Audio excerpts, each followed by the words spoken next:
Hello all வணக்கம் பீடாக் welcome to the show. அஞ்சாவது test ஆரம்பிச்சாச்சு. ரோஹித் சர்மாவையும் டிராப் பண்ணியாச்சு. ஆனாலும் 185க்கு ஆல் அவுட் ஆயிருக்காங்களே, இதை பத்தி என்ன நினைக்கிறீங்க? உங்க இனிஷியல் தாட்ஸ் என்ன? இல்ல சார், கொஞ்சம் ஆனஸ்டா சொல்லணும்னா பிச்சு கொஞ்சம் C movement. It's not the old traditional Sydney பிச்சு. பட் ஒன்னே ஒன்னு ரிஃப்ளெக்ட் பண்ணோம். இது மெல்பர்னும் இதுவும் பெரிய பாசித்தப்பா, ரன்னே வராது, ஸ்னெயில்ஸ் பேஸ்ல தான் இந்த டெஸ்ட் மேட்ச் போகும் அப்படின்னு. ஸோ இது ஒரு bold decision to bat first, but not a bad decision. So இந்த மாதிரி உங்களுக்கு பயங்கர க்ளூமியா இருக்கு. இந்த கிராஸ் கொஞ்சம் அன்கன்வென்ஷனலா விட்டுருக்காங்க. அப்படிங்கும்போது நீங்க என்ன எடுத்து பண்ணணும்னா, இப்ப நான் ஒரே ஒரு கேள்வி கேட்கிறேன், நீங்களும் பார்த்திருப்பீங்க. ஜெய்ஸ்வாலோட விக்கெட்டை தவிர மீதி 10 விக்கெட்ல ஒரு விக்கெட்டாவது அன்பிளேயபிள் பாலோ இல்லைன்னா it deserves to take the விக்கெட்னு ஒரே ஒரு விக்கெட் நீங்க சொல்லுங்க பார்ப்போம். முதல்ல இருந்து வரேன் நான். கேஎல் ராகுல் ரொம்ப நல்லா ஆடிட்டு இருந்தாரு. அப்படியே ஒரு ஆஃப் வாலியை பிளிக் பண்ணி நேர கையில கொடுத்தாரு கேஎல் ராகுல். அதுக்கப்புறம் Shubman Gill last ball before lunch got worked up with the sledging what he received from Steve Smith and others and lost his concentration and got out to a nothing ball. Okay, nothing ball. அந்த ஒரு wicket நீங்க விடாம இருந்தீங்கன்னா கூட first session ஒரு மாதிரி போயிருக்கும். First session பாத்தீங்கன்னா 25 ஓவர்ல 57 ஃபார் 3 ஆஸ்திரேலியாவுக்கு போயிடுச்சு. ஓகே, அதுக்கப்புறம் உங்களுக்கு பண்ட் வந்தாரு. இப்ப நான் உங்களை ஒரே ஒரு கேள்வி கேட்கிறேன் சார். இப்ப கோலியை பத்தி பேசி பிரயோஜனம் கிடையாது. ஏன்னா திருப்பி திருப்பி ஒரே விஷயத்த பேசுறது எனக்கும் போர் அடிக்குது. ஏன்னா திருப்பி அதே பீடாக், மாதிரிதான். கோலி கொஞ்சம் இன்னைக்கு நிறைய பேர் பார்த்தேன் நான் சோஷியல் மீடியால எல்லாம். போன டெஸ்ட்டுக்கும் இந்த டெஸ்ட்டுக்கும் ஸ்டாண்ட்ஸ் எல்லாம் மாத்திருக்காரு. இன்னும் கொஞ்சம் ஸ்ட்ரைட்டரா நிக்கிறாரு, அப்ரண்டா நிக்கிறாரு எல்லாம் போட்டிருந்தாங்க. நீங்க பாத்தீங்களா? இன்னைக்கு நின்னதை பத்தி டெக்னிக்கலி என்ன நினைக்கிறீங்க ஃபர்ஸ்ட்? பர்ஃபெக்ட், கரெக்டா கேட்டுட்டீங்க. சரி, சொல்லியே ஆகணும். அதாவது, what is a trigger moment, what types of trigger moments are available? ஒன்னு, ஃப்ரண்ட் பிரஸ், இந்த பாண்டிங் பண்ணுவாரு, ஃப்ரண்ட் ஃபுட் மட்டும் மூவ் ஆகும். ஓகே. ரெண்டாவது, பேக் பிரஸ். எக்ஸாம்பிள் சொல்றேன், Faf du Plessis, back foot மட்டும் பின்னாடி மூவ் ஆகும். அதுக்கப்புறம் பாத்தீங்கன்னா double front press. There is a player called Jonathan Trott from England, ரெண்டு பிரஸும் முன்னாடி இருக்கும். அதுக்கப்புறம் பாத்தீங்கன்னா பேக் அண்ட் அக்ராஸ், ஒரு கால் பின்னாடி போகும், ஒரு கால் முன்னாடி போகும். That is Hashim Amla, Jacques Kallis, Virat Kohli, இவங்களுக்குலாம் இந்த பேக் அண்ட் அக்ராஸ்.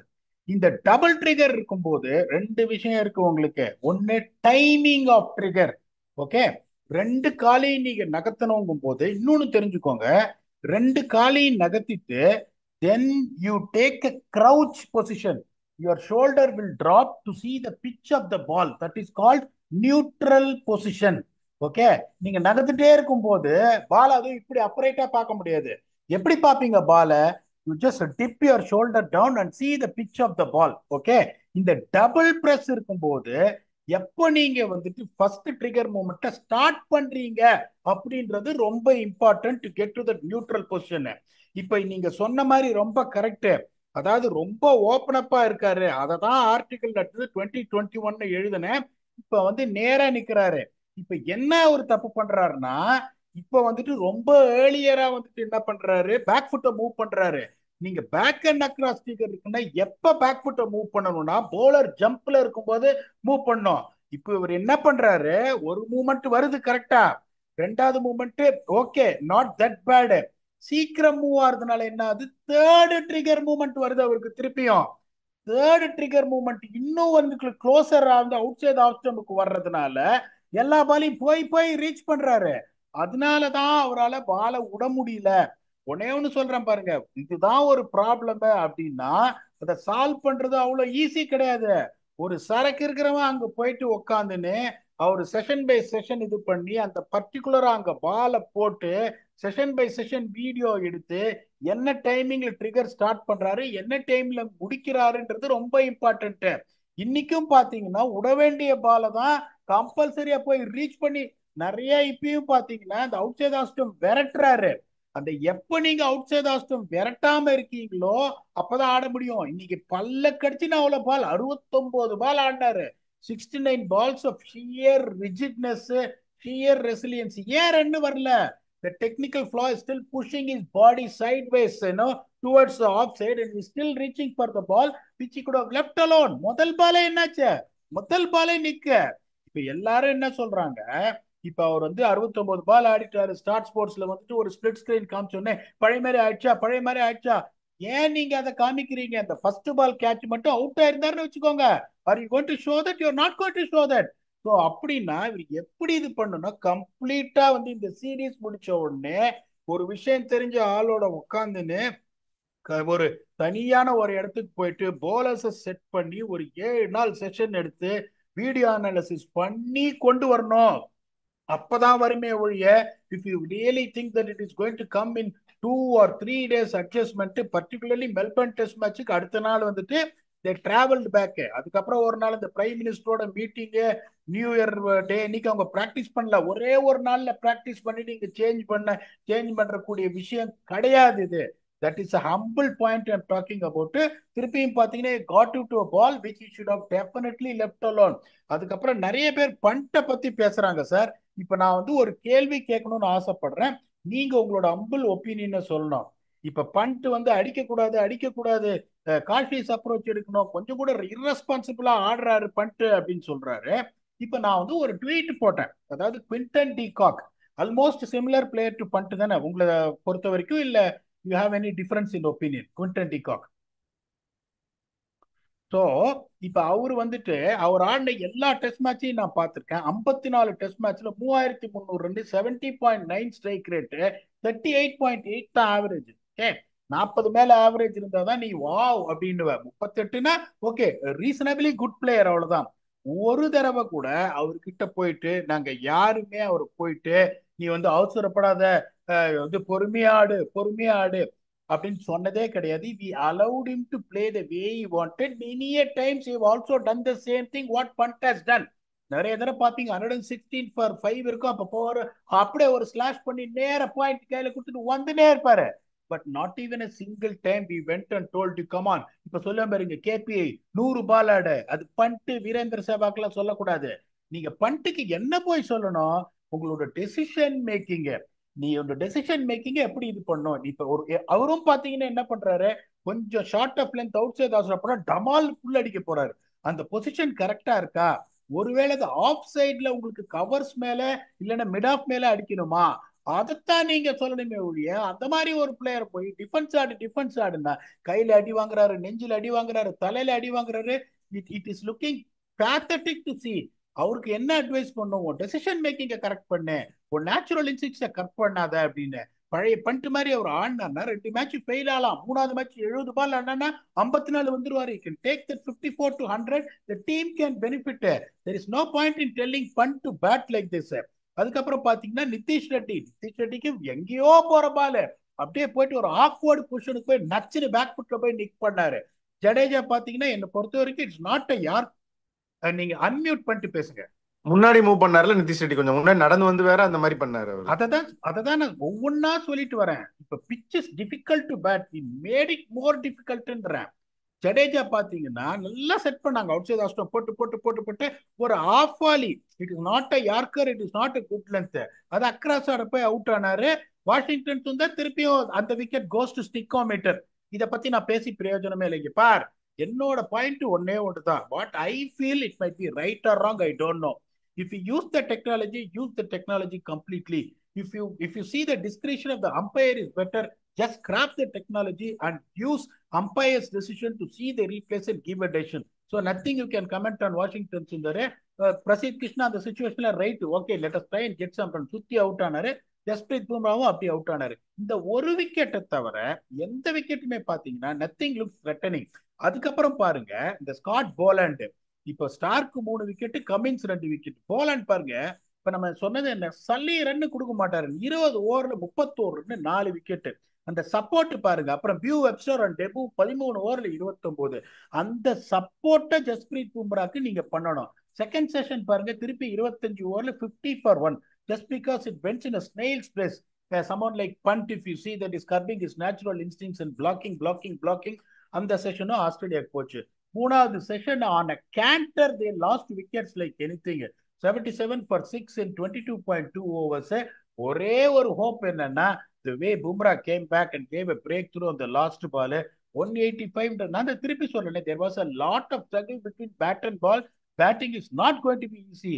பட் நாளைக்கு ஒருவேளை சன் ஓபன் அப் ஆச்சு, ஒரு பார்ட்னர்ஷிப் வந்தது, பும்ராவோட ஃபர்ஸ்ட் பேல பார்த்துட்டாங்க, 185 look very very small. Australia 90 run lead எடுத்துட்டாங்கன்னா நாளைக்கு Australia 3, India 1. At the end of the day today, Australia 69, India 31. Okay, ஒரு ஐடியா அது கரெக்டு தான். 90-30, 90-10 கொடுத்துட்டீங்க, இப்படிதானே கொடுத்தீங்க? இல்ல இல்ல, 69-31 சொல்லியிருக்கேன். ஓகே, 69-30, 90 லீட் வரக்கூடாதுன்னு சொன்னீங்க. ஓகே, 90 பட் லீடு பீடா கொடுத்தாங்கன்னா எவ்வளோ ரன் டெஸ்ட் மேட்ச். வந்து, ஆமாம் டெஸ்ட் மேட்ச் ஓவர் எவ்வளோ ரன் வரணும்னு நீங்கள் நினச்சிங்க? ஆக்சுவலாக ஃபர்ஸ்ட் பேட்டிங் பிடிக்கும்போது மினிமம், அதை மினிமம் கேரண்டி ஸ்கோர் அப்படிங்கிறது என்ன? அதாவது முதல்ல 370 சொன்னேன், உங்களுக்கு ஞாபகம் இருக்கா? 330 to 370 அடிக்கணும், 4 செஷன் இந்தியா ஆடணும் அப்படின்னு சொன்னேன். ஸோ இந்த பிச்சு பார்த்தீங்கன்னா அவங்களுக்கு என்ன லக் ஆயிடுச்சுன்னா, சன்னு வெளியவே வரல. நான் என்ன நினைச்சேன், ஃபர்ஸ்ட் செஷனுக்கு அப்புறம் சன்னு வெளியே வரும், சன்னு வெளியே வந்தா டெஃபினட்டா கொஞ்சம் ஈஸியா இருக்கும். ஸோ என்ன நினைச்சேன், 270 அடிப்பாங்க அப்படின்னு நினைச்சேன். rather than 370, 270 will be. இங்கேருந்து 9 for 1, ஒரு 17 for 2 ஆச்சுன்னா 270 will become a huge score from here. இப்ப நீங்க 17 for 2, ஒரு லபுஷன் ஒரு 40, ஒரு ஸ்மித் ஒரு 40னா ஒரு 164 for 5 ஆயிடும். அதுக்கப்புறம் தான் நியூசன்ஸே ஆரம்பிக்கும். இந்த கேரி ஒரு 20 ரன்னு, கம்மின்ஸ் ஒரு 20 ரன்னு, இந்த பாலண்ட் ஒரு 20 ரன்னு, ஸ்டார்க். இவங்க ப்ராப்ளமே எத்தனை? இப்போ 165 for 5னா normally you be happy. 20 run இருக்கு, ஒரு 20 ரன் லீடு கொடுத்து முடிச்சிடலாம். 165 for 5ல இருந்து 280 போயிடுவான். அதுதான் ஒரே ஒரு ப்ராப்ளமே. It all depends on that. நாளைக்கு வந்து 90 ரன்ஸ் ஆஸ்திரேலியா லீட் எடுத்தாங்கன்னா it will be extremely difficult for India to get back to the game. Okay பீடா, அதுக்கு முக்கியமாக வந்து இந்த அதை நீங்கள் சொன்ன மாதிரி சப்போர்ட் சீமர் கரெக்டாக பண்ணணும். Prasidh, let's hope he does. ஏன்னா நான் பார்த்தேன் ஒரு இது, ஸ்டார்க்கு கமின்ஸ் ரெண்டு பேர் சேர்ந்து 36 விக்கெட் எடுத்திருக்காங்க, பும்ரா மட்டும் 31 விக்கெட் எடுத்திருக்காரு. அவங்க ரெண்டு பேர் பண்ணுற வேலையை ஒருத்தர் பண்ணிட்டு இருக்காரு. அதனால கண்டிப்பாக ஹி நீட் சப்போர்ட். நாளைக்கு வந்து பிரசீத் ஸ்டெப் அப் பண்ணுவான்னு நினைப்போம். அவரோட இன்க்ளூஷன் எப்படி பார்க்குறீங்க? இப்ப பாருங்க, ரொம்ப simple. Bumrah is the only bowler is going hammer and tongs. இப்ப ஆஸ்திரேலியா என்ன பண்ணாங்க, அவங்களோட ஃபீல்டு செட்டிங்கா இருக்கட்டும், எப்படி ஃபீல்டு எஸ்எஸ்பி ஜெய்ஸ்வாலுக்குலாம் வச்சாருன்னு பாத்தீங்கன்னா, ஒரு மிடானு, ஒரு ஷார்ட் மிட் விக்கெட் கேட்சிங், ஒரு ஷார்ட் ஸ்கொயர் லெக். அவங்க எப்படி வந்துட்டாங்கன்னா, அந்த பக்கம் இந்த பக்கம் சீம் மூமெண்ட் ரொம்ப ஜாஸ்தியா இருக்கும். வெளியிலே போன பேட் விட்டீங்கன்னா தேர்ட் மேன் இதுக்கு மேல ஸ்லிப்பு கலிக்கு மேல பறந்துன்னு ஃபோர் போகும். they don't want to concede that boundaries at all. என்ன பொறுத்த வரைக்கும் பாத்தீங்கன்னா, இப்ப நேற்று ஒரே ஒரு வார்த்தை சொன்னோம் அந்த ப்ரிவியூல, which team is going to just win the battle when it comes to patience is the team which is going to win அப்படிங்கும்போது, இப்ப பிரசீத் கிருஷ்ணாவா இருக்கட்டும், டிஎஸ்பி சாரா இருக்கட்டும், நிதிஷ் ரெட்டியா இருக்கட்டும், ஜஸ்பிரீத் பும்ராக்கு second fiddle. That is what they got to do. இப்ப இவங்க என்ன பண்ணணும் இந்தியா அப்படின்னா, ஒரே பயம் தான், உடனே வந்து கொன்ஸ்டாஸ் வந்து அடிக்கிறாருன்னு டப்புட 4 ஓவர் இருக்கு. முதல்ல அவர் வந்த உடனே ஒரு தேர்ட் மேன் பின்னாடி, வந்த உடனே ஒரு ஃபைன் லெக் பின்னாடி அவர் வந்து இறங்கி வந்து ஒரு பிளிக் அடிச்ச உடனே உங்களுக்கு ஜஸ்பிரீத் பும்ரா அவங்க தே ஆர் வெரி கிளியர். இப்ப அவங்க யோசிச்சு பாருங்க, பண்ட் மாதிரி ஒருத்தர் 43 டெஸ்ட் மேட்ச், அவர் வந்துட்டு 73 ஸ்ட்ரைக் ரேட்ல ஆடுற ஒரு பண்ட்டை வந்துட்டு அடிக்காதன்றாங்க. இப்ப 19 வயசு பையன் 2வது டெஸ்ட் மேட்ச் ஆடுறாரு, பும்ராவுக்கு அகைன்ஸ்டா ஃபர்ஸ்ட் பால் பேஸ் பண்றாரு, இறங்கி வந்து பிளிக் அடிக்கிறார் மிட் விக்கெட்ல. நிறைய பேர் என்ன சொல்றாங்கன்னா, சார் நீங்க என்ன இப்படி சொல்றீங்க, பண்ட் வர்றது நம்பர் 5 ரொம்ப இம்பார்ட்டன்ட் சுச்சுவேஷன், டெஸ்ட் கிரிக்கெட்ல நம்பர் 5 வா நம்பர் 2 வா, wicket has got the currency. ஏன் ஃபர்ஸ்ட் பால் இறங்கி வந்து கொன்சாஸ் அடிக்க போயிட்டு இன்சைட் அடிச்சு போல்டு, அதுக்கப்புறம் இப்ப கவாஜா அவுட், ஒரு டெய்லண்டர் அனுப்புறாங்க, டெய்லண்டர் அனுப்பி 9 for 3. Who has got the advantage? Test கிரிக்கெட்ல இவன் ஓப்பனிங் ஆடுறான், அவன் நம்பர் 5 ஆடுறான், every wicket has got the same value. That is what the difference is. நாளைக்கு நீ அடிக்க போறியா, எனக்கு அதை பத்தி கவலையே கிடையாது. ஃபைன் லெக்க தவிர எவனுமே வெளியில இருக்கக்கூடாது, எல்லாத்தையும் உள்ள வச்சு நான் going to squeeze the hell out of. இப்ப நான் இந்தியா பெர்ஸ்பெக்டிவ்ல நான் என்ன சொல்லுவேன், நான் கம்பீரா இருந்தா, இங்க பார், நாளைக்கு எவனும் வந்து டெஸ்பரேட்டா விக்கெட்டுக்கு போகக்கூடாது. ஒவ்வொரு செஷனும் 85 ரன் மேல நீங்க கொடுக்க கூடாது. இப்ப இந்த தேரி அவங்க எடுத்தாங்கன்னா 85 ரன் மேல கொடுக்காம 2 செஷனு, ஒஸ்ட் கேஸ் என்ன பண்ணுவாங்க, டீம் போது Australia will be 7 down, already 1 down, 3 wicket. அப்ப என்ன ஆகும், 170 for 7 வந்துருவாங்க. அதுக்கப்புறம் இன்னொரு செஷன் நல்லா போட்டா ஒரு 20-25 ரன் லீடு வந்துட்டு தென் இந்தியா கேன் பில்ட் ஆன். நீ நாளைக்கு போயிட்டு அவனை பிளாஸ்ட் பண்றான், இப்படி பண்றான், இப்படி பண்றான். ஒரு பார்ட்னர்ஷிப், ஒரு 55 பார்ட்னர்ஷிப் 75 பால்ல வந்துச்சுன்னா இட்ஸ் கர்டைன்ஸ் ஃபார் இந்தியா. சரி, 174 கேட்கற கொஞ்சம் சந்தோஷமா தான் இருக்கு. இது இப்போ ஆஸ்திரேலியா வந்து இந்தியா மொத்தமா கடை சாத்த வைக்கணும்னா நாளைக்கு என்ன பண்ணணும்? ரொம்ப சிம்பிள், அவங்க அதை தான் பண்ணுவாங்க. கொன்ஸ்டாஸ் வந்து சொல்லுவாங்க, நீ தைரியமா வீசுற பேட்டை, நீ உடு பேட்டை, ஒண்ணுமே பிரச்சனை இல்லை, வந்த வரைக்கும் ஓகே. அவங்க தான் சொல்லுவாங்க, get me a quick 20 runs to put the pressure on the opposition, let them spread the field. அதுக்கப்புறம் படுத்து டிஃபென்ஸ் ஆடுவாங்க ஸ்டீவ் ஸ்மித்தும் மார்னஸ் லபுஷேனும். அவங்க ரெண்டு பேரும் படுத்து டிஃபென்ஸ் ஆடி ஒரு பார்ட்னர்ஷிப், ஒரு 40-45 பார்ட்னர்ஷிப் ஆஃப் 95-100 பால்ஸ் ஆடுவாங்க. அதுக்கப்புறம் திருப்பி என்ன சொல்லுவாங்க, இந்த வெப்ஸ்டரும் விடுவாரு பேட்டை. வெப்ஸ்டர் வந்து டிஃபென்ஸ் ஆடுவார்னு நினைக்காதீங்க, மேல தூக்கி மிட் ஆஃப் மேல அடிப்பாரு, கவர்ஸ் மேல அடிப்பாரு. டிராவிஸ் ஹெட் இந்த மாதிரி ஒரு கண்டிஷன்ஸ்லாம் ரொம்ப டேஞ்சரஸ். கசாமிசான் பால் ஸ்விங் ஆகும்போது பாயிண்ட் மேல அடிப்பாரு, ஸ்கொயர் லேக் மேல அடிப்பாரு. இந்த ஒரு பார்ட்னர்ஷிப் தான் they are going to hold fort, and one two batsmen are really going to play defense, and defense is going to be Marnus Labuschagne and Steve Smith. அவர் என்ன பண்ணாரு, ஃப்ரண்ட் ஃபுட் போயிட்டு இப்படி ஃபிளிக் அடிப்பாரு. உடனே இவங்க என்ன பண்ணுவாங்க, ஒரு டீப் ஸ்கோர் லைக் பின்னாடி ஒரு பாயிண்ட். தயவு செஞ்சு லபுஷேனுக்கு ஸ்மித்தும் அதை போடாதீங்க. Don't allow them to get singles at all. இப்ப ஆஸ்திரேலியா என்ன பண்ணணும்னா இந்த ஸ்ட்ராட்டஜி தான் அவங்க எடுப்பாங்க. என்ன பண்ணணும்னு கேட்கறத விட, ஒன்ஸ்டாஸ் நாளைக்கு வந்து வீசத்தான் போறேன், 20 ரன் வரட்டியா எனக்கு பிரச்சனை இல்லை, ஒரு 35 for 2 கொண்டு வந்து விட்டுரு. ஏன்னா யுவர் ஒன்லி சேசிங் 185. இப்ப யோசிச்சு பாருங்க, நான் சொல்றேன் 270 வந்திருந்தா எப்படி போயிருக்கும் அப்படின்னு. India has to save. Last test match சொன்னேன், அந்த மாதிரி ஒவ்வொரு செஷனை பிளாக் பண்ணினே இப்ப என்ன பண்ணும், keep bowling dot balls and allow the pitch to do the rest. நீங்களே ஏதோ போய் ட்ரை பண்ற ஷார்ட்டா குத்தி, பிரசித் கிருஷ்ணா நிறைய ஷார்ட்டர் லென்ஸ் போடுவாரு. இங்க ஷார்ட்டர் லென்ஸ் போட்டீங்கன்னா ஸ்பாஞ்சி பவுன்ஸ் வேற இருக்கு. அதாவது எப்படி இருக்குன்னா, அந்த டென்னிஸ் பால் பவுன்ஸ் மாதிரி வருது, ஜும்மு ஜும்முன்னு வர மாட்டேங்குது. அப்ப என்ன பண்ணுவாங்க, அவங்க எல்லாமே அப்பர் கட் அடிக்கிறவங்க. நீங்க இங்க இங்க போட்டீங்கன்னா அப்பர் கட்லயே ஒரு 10 பவுண்டரி அடிச்சிருவாங்க. அந்த டாப் அடிச்சுட்டு புல் போகும். Your length has to be fuller. Please make sure understand the role. Bumrah is going to attack in short bursts, 4 overs. Every 15-20 overs he has to come. மீதி அந்த 15 ஓவர்ல 2.2, 2.4 ஸ்குவீஸ் பண்ணினே இருங்க. ஒரு பக்கம் ஃபீல்ட செட் பண்ணிட்டு ஒரே லைன்ல போடுங்க, ரன்னே கொடுக்காதீங்க. Let them force and make mistakes. இதை பண்ணாம அட்டாக்கிங்கா போனீங்கன்னா, இப்ப 69-31 சொல்றேன், நாளைக்கு ஒரு 2 பாயிண்ட் அவங்க மேல போய் 71-29 வந்தா கூட we cannot save the BGT. அதான் நாளைக்கு ஒழுங்கா போடல அப்படின்னா 300 350 ரன் அடிச்சிட்டாங்க அப்படின்னா மேட்ச் ஓவர் அப்படி தானே பீடா? அதுதான் சார் சொல்றேன். இப்ப நான் என்ன சொல்றேன்னா, பாருங்க, இப்ப உங்களுக்கு 185 தான் நீங்க அடிச்சிருக்கீங்க. ஸ்டில் நான் என்ன சொல்றேன், டீ வரைக்கும் அவங்க ஆடி ஆல் அவுட் ஆலன்னா கூட still you will be in the game என்ற. When you will be in the game, when you're not going to give up some easy runs. இன்னைக்கு ஆஸ்திரேலியா என்ன பண்ணா பாருங்க, முதல் செஷன்ல 57, ரெண்டாவது செஷன்ல 50, ரெண்டாவது செஷன்ல 50 for 1. Can you believe it? 25 ஓவர்ல 50 for 1. அதுவும் ஜடேஜாவை ஈஸி கேட்ச் விட்டாரு ஸ்டீவ் ஸ்மித்.